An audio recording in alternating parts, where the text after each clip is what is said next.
तू हिरे माझा मित्र या मालिकेच्या आजच्या एपिसोडमध्ये प्रेक्षकांना आपण बघणार आहोत की आजी, मामी आणि मामा हे सगळे अंजलीला भेटण्यासाठी चाळीतल्या घरी जातात. पण काय अंजली त्यांच्याबरोबर घरी येईल का असा प्रश्न पडलेला आहे.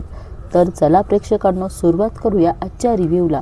चला सुरुवातीलाच आपण बघतो की मामा आणि ईश्वरी आणि अर्णव हे तिघंही असतात आणि मामा आता अर्णवला म्हणतात की माझ्या डोक्यात एक प्लॅन आहे. मामा म्हणतात की मी काय म्हणतो की त्या राजेशला गुंडांकरवी थोडासा डोस देऊयात का, ठोकून काढूयात का त्याला, निदान पुढचे 4 दिवस तरी तो वटणीवर असेल. काय म्हणणं आहे तुझं? आणि अर्णव पण आता बघा त्याचं नाव काढलं का त्याचा लगेच संताप होतो. तो म्हणतो की मामा मला हे वाटतं त्याला फोडून काढावं. अर्णव म्हणतो की ताईचा आणि माझ्या होणाऱ्या भाचीचा विचार करतो मी. मामा पण म्हणतात की हो ते तर आहेच. आणि आता मामा म्हणतात की असो मी आता अंजलीला भेटून येतो आणि समजवतो तिला, बघतो माझं तरी ऐकते का ती. आता ईश्वरीला सुद्धा काळजी वाटते. ती म्हणते की मामा नक्की कोशिश करा. मामा पण आता थोडं म्हणतात की म्हणजे काय, कोशिश तर करणारच मी. मामा म्हणतात की तसंही आता अंजलीची डिलिव्हरी जवळच आली आहे. एकदा का तिची डिलिव्हरी झाली, ईश्वरी म्हणते की त्या राकेशची डिलिव्हरी आपण जेलमध्येच करू. मामा म्हणतात की येस. आणि प्रेक्षकांनो बघा आता अर्णवने त्या सिक्युरिटीच्या सांगण्यावरनं तिथं कॅमेरे लावलेले असतात. त्यामुळे आता अर्णव ताईला व्यवस्थित बघू शकतो आणि ईश्वरीलाही तो दाखवतो की आता ताईकडे सगळं लक्ष माझं राहील. आणि इकडे बघा आता सुप्रिया काकू गणूबाप्पाजवळ प्रार्थना करतात. त्या म्हणतात की अरे गणूबाप्पा अजून किती परीक्षा बघणार आहेस तू माझी काहीही चूक नसताना लग्नाआधी माझी इतकी बदनामी झाली त्या बाईमुळे. आणि आता त्या माझ्या भयानक भूतकाळाची सर येशूच्या संसाराला बसते आहे. त्या म्हणतात की या सगळ्या अंधारात एक आशेचा किरण दिसला होता आणि आता तोही विझला आहे. त्या म्हणतात की पण मी आशा सोडू तरी कशी देवा. ती म्हणते की माझा पूर्ण विश्वास आहे माझ्या भक्तीवर आणि तुझ्या शक्तीवर. त्या म्हणतात की असा काहीतरी चमत्कार घडू दे, एक दार बंद झालेलं असताना कुठेतरी दुसरं उघडू दे, या बुडतीला काडीचा तरी आधार दे देवा. प्रेक्षकांनो बघा आता इथे चमत्कारच घडला असं म्हणायला हरकत नाही. कारण बघा लगेच फोनची रिंग वाजते, म्हणजे कोणाचा तरी फोन सुप्रिया काकूंना येतो. बघा भक्तीवर तेवढी शक्ती असते प्रेक्षकांनो. जे आपण मागू ते देवाने एक दार जरी बंद केलं तरी तो दुसरं दार उघडतोच. आणि तसंच काही आता सुप्रिया ताईंच्या बाबतीत झालेलं आहे. आणि बघा त्यांना त्या फोन बघतात तर म्हणतात पत्रकाराच्या बायकोचा फोन कशासाठी आला असेल आत्ता. आणि बघा त्या फोन उचलतात आणि म्हणतात की हॅलो. तिकडनं त्या म्हणतात की नमस्कार सुप्रियाताई. त्या म्हणतात की सुप्रियाताई मी यासाठी कॉल केला होता, आमच्या जुना सामानात यांची अजून एक डायरी सापडली आणि त्या डायरीत मला पत्रकार श्रीमंत धुमाळ यांचा देखील नंबर सापडला आहे. त्या म्हणतात की ते आता मुंबईच्या कार्यालयात संपादक म्हणून काम करतात. थांबा मी तुम्हाला त्यांचा नंबर देते. प्रेक्षकांना बघितलं ना, बुडतीला काडीचा आधार म्हणजे हा नंबर सुद्धा आता खूप काही करू शकतो असं तरी आता आपल्याला म्हणजे समजलंच आहे. कारण एक ती बाई आहे आणि दुसरा आता जो स्केच आर्टिस्ट होता त्यालाही पळवलेला आहे. पण आता ही तिसरी व्यक्ती आहे. आता इथे तरी काहीतरी आशेचा किरण यांना दिसेल असं तरी वाटतं आहे. सुप्रिया काकू म्हणतात की 1 मिनिट थांबा, मी लिहून घेते आणि सुप्रिया काकू म्हणतात की हा सांगा. आता त्या ताई सुप्रिया काकूंना नंबर सांगतात. आणि बघा आता सुप्रिया काकू म्हणतात की ताई खूप खूप मनापासून धन्यवाद, खूप मोठी मदत केली आहे तुम्ही आज. आणि त्या फक्त म्हणतात की ओके ताई आणि फोन ठेवतात. आणि बघा आता सुप्रिया काकूंना देखील आनंद झालेला असतो. त्या म्हणतात की देवा तुझे खूप आभार, अशीच कृपा असू दे. आणि बघा आता इथे पाण्यावरनं भांडणं चालू असतात. ती म्हणते की काय हो तुमची नेहमी सतत दादागिरी असते आणि तुम्हालाच पाणी पाहिजे आम्हाला पाणी नको का, अशी त्यांची वादावाद चालू असते. आणि तेवढ्यात आता मामा मामी आणि आजींचे त्या चाळीमध्ये एंट्री होते. आणि आजी ते भांडण बघून त्यांनाच प्रेक्षकांना खूप वाईट वाटतं. आणि आजी म्हणतात की अवी अरे काय आहे हे सगळं, कशी राहत असेल अंजू इथे. आता मामा म्हणतात की आई अशी रडू नकोस. ते म्हणतात की तू अशा चेहऱ्याने अंजली जवळ गेलीस तर तिला खूप वाईट वाटेल ग. आजी म्हणतात की ठीक आहे आपण समजावू, तिला इथून नेण्याचा प्रयत्न करू.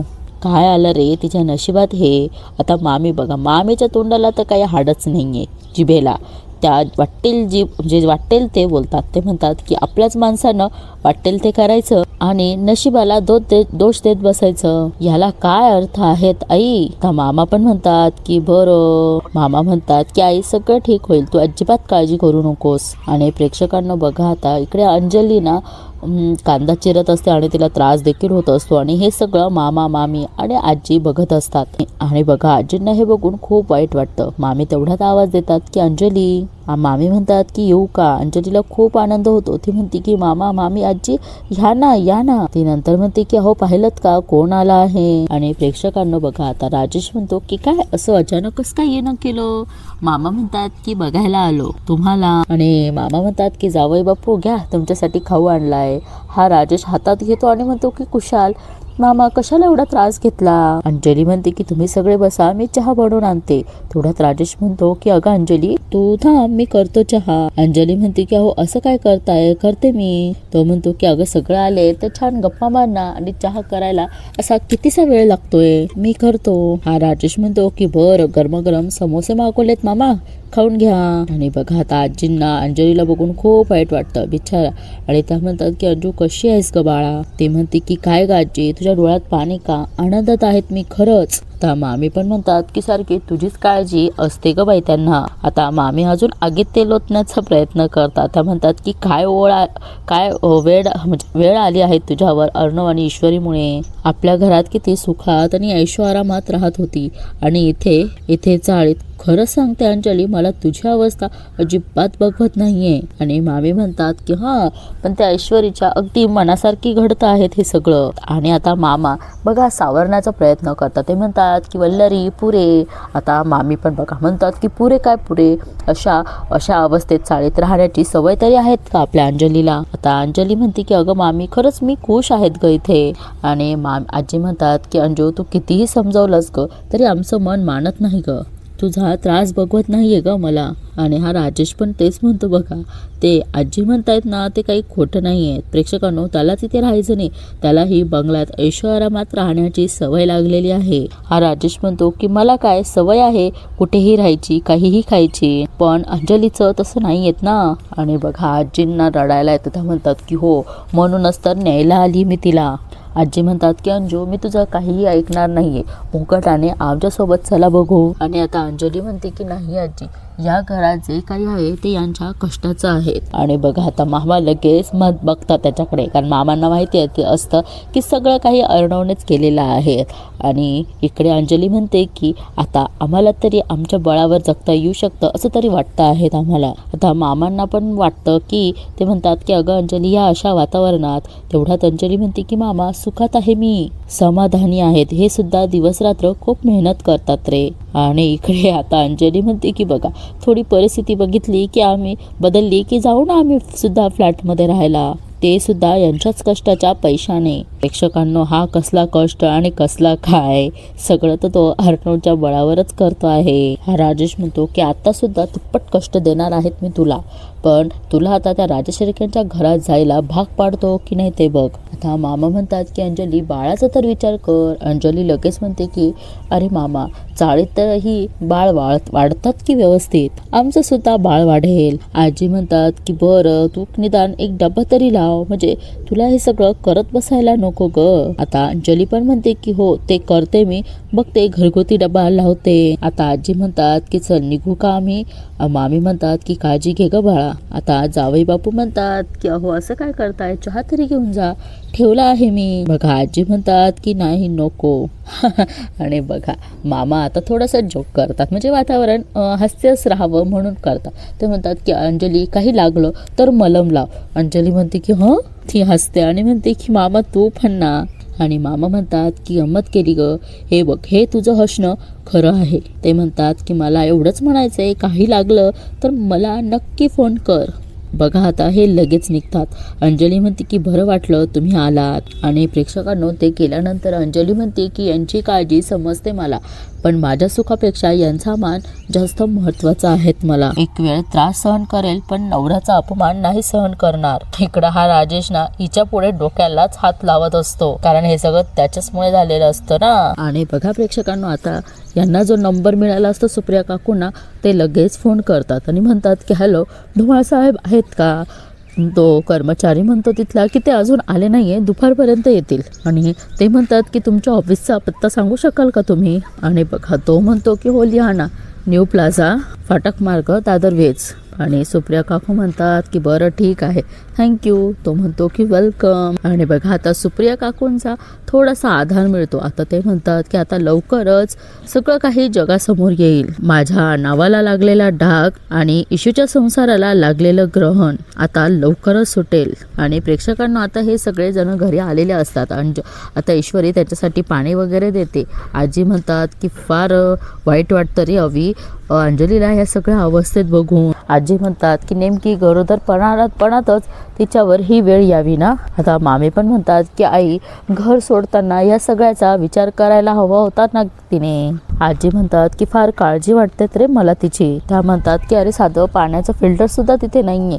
या अवस्थेत तिला जर काही त्रास झाला तर. मामा म्हणतात की आनंदात आहे असं ती दाखवत होती, पण असं नव्हतं हे कळत होतं रे. आजी पण म्हणतात की त्यात डिलिव्हरी जवळ आली आहे तिची. मी ठरवलं होतं की छान बाळंतपण करायचं तिचं इथे. आता आजींना वाईट वाटतं. त्या म्हणतात की त्या एवढ्याशा जागेत हाल होणार आहे तिचे. मामा पण म्हणतात की मला पण आता काळजी वाटायला लागली आहे तिची. आता मामी बघा परत त्यांचं चालू होतं. त्या म्हणतात की अशी काळजी वाटून काही उपयोगात आहे का. ती म्हणते की तिच्यावर ही वेळ आपल्याच माणसांमुळे आली आहेत हे विसरून चालणार नाहीत आपल्याला. आणि अर्णव म्हणतो की ओके मामी, आय ॲक्सेप्ट. तेवढ्यात मामी आता म्हणतात की अरे अर्णव मी तुला नाही म्हटले रे बाबा. आता अर्णव पण म्हणतो की नाही मामी, तुला हवं ते तू सगळं बोल. तो म्हणतो की कारण चूक तर माझीच आहेत, या सगळ्याला मीच रिस्पॉन्सिबल आहेत. आणि अर्णव मनोमन म्हणतो की यावर उपाय सुद्धा आता मलाच काढावा लागेल. आणि प्रेक्षकांनो अर्णव आता तिथे निघून जातो. आणि इकडे आता ही सूर्यकांत राजेशिर्के बघा मामीला फोन करतात. आणि मामी तिचं आवरत असते, तिला फोन येतो पण ती बघून नाव बघून तो फोन कट करते, कारण मामा तिथे बसलेले असतात ना. आणि याचा इकडे अजून संताप होतो की ती फोन उचलत नाही म्हणून. आणि त्याने परत फोन केलेला असतो. परत मामी तो फोन कट करते. आणि प्रेक्षकांनो मामा ही सगळी गंमत बघतच असता. आणि याचा इकडे या राजेशिर्केचा अजून पारा चढतो. परत तो तिसऱ्यांदा फोन करतो. आणि आता मामा म्हणतात की काय गये सारखा का कट करतेस, उचलून तर बघ ना कुणाचा आहेत. आणि बघा आता मामी फोन उचलते आणि तो तिकडनं म्हणतो की अगे पहिल्याच रिंगमध्ये फोन उचलायचा माझा. तो म्हणतो की आजपर्यंत तुझं ते सिक्रेट लपून ठेवलं आहेत ना ते सगळ्यांसमोर ओपन करेल मी. आणि इकडं मामी म्हणते की हो चालेल ना चालेल. तो म्हणतो की एवढे पैसे जमा करायच्या धक्क्याने परिणाम झाला की काय तुझ्या डोक्यावर. आणि इकडे ही मामी म्हणते की हो ना हो खूप. आता मामींचं हे असं बोलणं मामांना थोडंसं संशयात पज असतं. पण आता बघा ना प्रेक्षकांनो, इतक्या दिवसात घेतला असता संशय, आता काय घेणार आहे संशय. मामी सगळं बरोबर गोल घुमवून पट्ट्यात घेते. आणि तो तिकडं चिडतो आणि म्हणतो की नाटकं बंद कर तुझी, पैशाचं कुठवर आलंय ते सांग. आणि मामी म्हणते की होतं चालय. आणि बघा आता मामा पण विचारतात की अगं कोणाचा फोन आहेत. मामी म्हणतात की बँकेतनं फोन आहे, स्कीमबद्दल सांगतायत. आणि मामी म्हणते होतील आणि व्याज पण देणार. आणि बघा प्रेक्षकांनो मामी म्हणतात ही कोणती स्कीम आहेत ज्यात तू लोकांना व्याज देणार आहेत की लोक तुला. आता मामी लगेच म्हणतात गप्पा बसाव जरा. मामा म्हणतात की तुझ्याशी बोलण्यात तर काही अर्थच नाहीये. आणि तेवढ्यात आता मामा गेल्यावर मामी म्हणतात की काय अडचणी टाकतायत तुम्ही.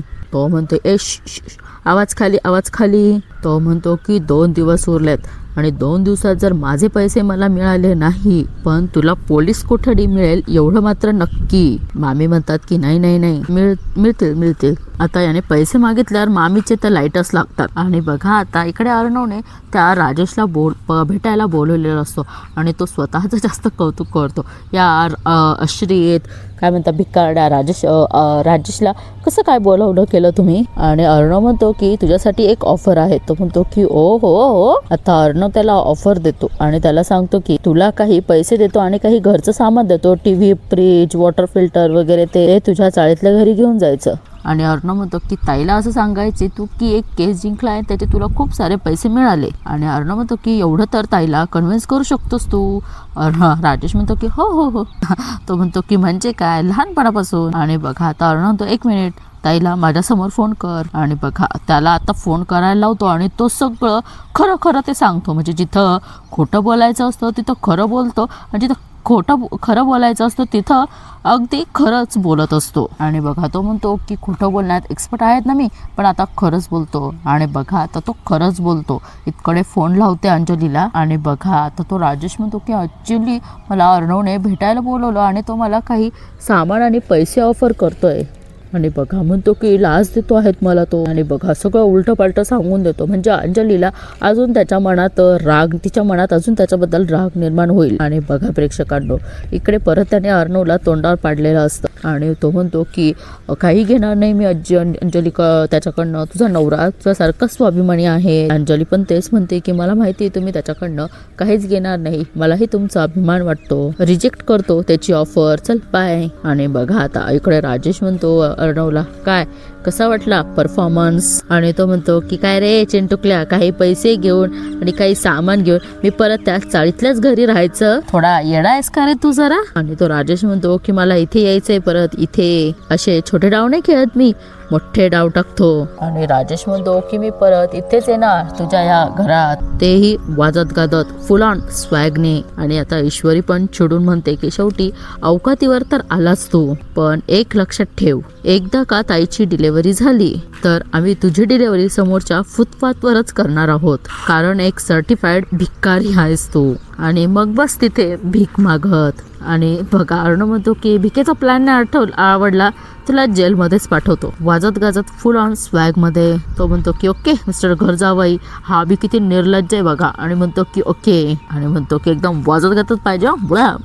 आणि बघा म्हणतो की कोणी ऐकेल. आणि आता इकडे सुप्रिया काकूंनी ईश्वरीलाच फोन केलेला असतो आणि त्या तिला सगळं सांगतात. आणि त्या म्हणतात, ती म्हणते की हो आई बोल ना. त्या म्हणतात की अगं इशू बाबांचे जे पत्रकार डायरेक्ट तिथे ऑफिसमध्ये आलेली असते. आणि प्रेक्षकांनो आता ती तिथे रिसेप्शनिस्टला विचारते की श्रीमंत धुमाळ कुठे असतात, त्यांनी मध्ये सांगितलं. आणि बघा आता ती त्याच्याशीच बोलते पण तो ओळख सांगत नाही. ईश्वरी त्याला म्हणते की मला श्रीमंत धुमाळांना भेटायचं आहे, पण ती म्हणते की तो म्हणतो की काय काम आहे ते तरी सांगा. पण ईश्वरी म्हणते की नाही, मी त्यांना भेटूनच जे आहे ते सांगेल. आणि तो पण काही उलटा फिलटा प्रश्न विचारतो आणि त्यांना तो म्हणतो की ते नाही आहे ऑफिसमध्ये. आणि ईश्वरी म्हणते की अहो तुम्ही तर आता म्हणालेत ना की ते कुठे बसतात सांगतो म्हणून. ईश्वरी म्हणते की बरं ठीक आहे, मला तुम्ही त्यांचा नंबर तरी द्या. आणि बघा ते म्हणतात की आम्हाला परमिशन नाही आहे असा स्टाफचा नंबर कुणाला पण देण्याची. आता ईश्वरी त्याला म्हणते की सर प्लीज मी तुम्हाला रिक्वेस्ट करते, मला प्लीज त्यांचा नंबर द्या. ईश्वरी म्हणते की अहो मला त्यांना भेटणं खूप जरुरी आहे, कोणाच्या तरी जिंदगीचा प्रश्न आहेत अहो. आणि तेवढ्यात आता तो म्हणतो की तुम्ही इंदोरच्या आहात का? नाही नाही, मध्ये मध्ये हिंदी शब्द येतात म्हणून म्हटलं. आणि तेवढ्यात ती म्हणते की हो सर, तुम्हाला ते इंदोरचं रमाकांत राजशिर्के प्रकरण माहीतच असेल ना, त्या बातमीने त्यावेळेस खूप जणांची जिंदगी तबाह केली आणि ती बातमी श्रीकांत धुमाळांनी कव्हर केली होती असं मला कळलं, म्हणून मला त्या बातमीविषयी त्यांच्याशी थोडंसं महत्त्वाचं बोलायचं आहे. आणि तो म्हणतो की ते गाजलेल्या इंदोर केसची माहिती हवीत का तुम्हाला? आणि ती म्हणते की हो सर. आणि तो म्हणतो की ही माहिती आता इतक्या वर्षांनी? आणि ती म्हणते की इतक्या वर्षांनी म्हणजे? आणि तो लगेच म्हणतो की मला आठवलं, धुमाळ सर आता 1 महिना रजेवर आहेत, त्यांच्या मुलीचं लग्न आहे. तो म्हणतो की एक काम करा, 1 महिन्यानी या. आणि ईश्वरी म्हणते की अहो तुम्ही तर आत्ता. तो म्हणतो की सांगितलं ना आत्ता आठवलं मला. ईश्वरी म्हणते की बर. आणि बघा आता तो स्वतःच घाबरून जातो आणि म्हणतो हे काहीतरी वेगळंच प्रकरण दिसतं आहे.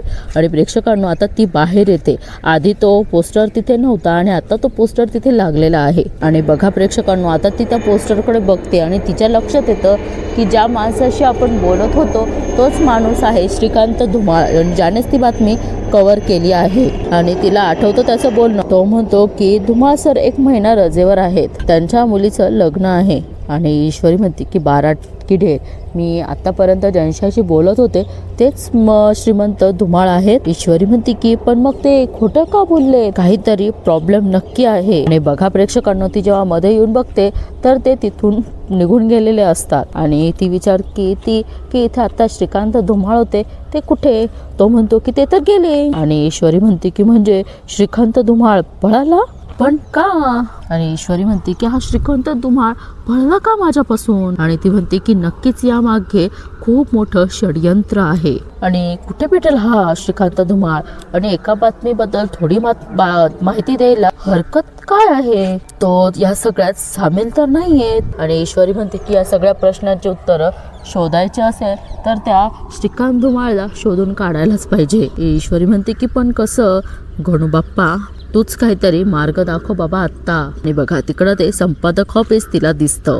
आणि आता ईश्वरीच्या डोक्यात काहीतरी आयडिया येते आणि ती म्हणते की न्यूजपेपरचे संपादक इथे बसतात. आणि ती स्वतःलाच म्हणते की इशू दिमाग चलाव. आणि बघा ती आता विचार करते आणि म्हणते की आयडिया. आणि बघा आता ती मस्त गॉगल वगैरे लावून डायरेक्ट मध्ये जाते आणि म्हणते की एक्सक्यूज मी मिस्टर शेलार. आणि आता ईश्वरी म्हणते की मे आय कम इन? तो म्हणतो की या प्लीज कम इन. आणि तो म्हणतो की मी ओळखला नाही आपल्याला. ईश्वरी म्हणते की तुम्ही ओळखलं नाही मला? आणि ती मस्त स्टाईलमध्ये गॉगल काढून म्हणते की आय एम मिसेस ईश्वरी अर्णव राजशिर्के, सात्विक फॅशन, नाम तो सुना होगा ना? आणि तो म्हणतो की I am so sorry, please बसा ना. आणि ईश्वरी म्हणते की थँक्यू. आणि तो म्हणतो की बोला मॅडम, आज बिझनेसमॅनच्या बायकोने आमच्याकडे काय काम काढलं? आणि ईश्वरी म्हणते की सात्विक फॅशन लवकरच मराठी मुलींसाठी ऑर्गनाईज करत आहे. आणि ती म्हणते की आमच्या मार्केटिंग टीमकडून आम्हाला असं कळलं आहे जास्तीत जास्त मराठी लोकांपर्यंत पोहोचण्यासाठी तुमचा न्यूजपेपरच बेस्ट आहे. आणि महाराष्ट्राच्या घरोघरी दैनिक वाचला जातो. आणि तो म्हणतो की आता मला सांगा की मी तुमच्यासाठी काय करू शकतो? ती म्हणते की लगातार 7 दिवस आम्ही तुमच्या फुल पेपरमध्ये फुल जाहिरात देणार आहोत. आणि तो पण शॉक होतो आणि म्हणतो की 7 दिवस फुल पेज जाहिरात? आणि ती म्हणते की येस. आणि तो म्हणतो की अहो मॅडम, एका दिवसाच्या जाहिरातीचा खर्च तुम्हाला माहिती आहे का? आणि ती सुद्धा फुल पेज जाहिरात? अहो काही आयडिया आहेत का तुम्हाला? आणि ईश्वरी म्हणते की मिसेस अर्णव राजशिर्केला माहीत नसेल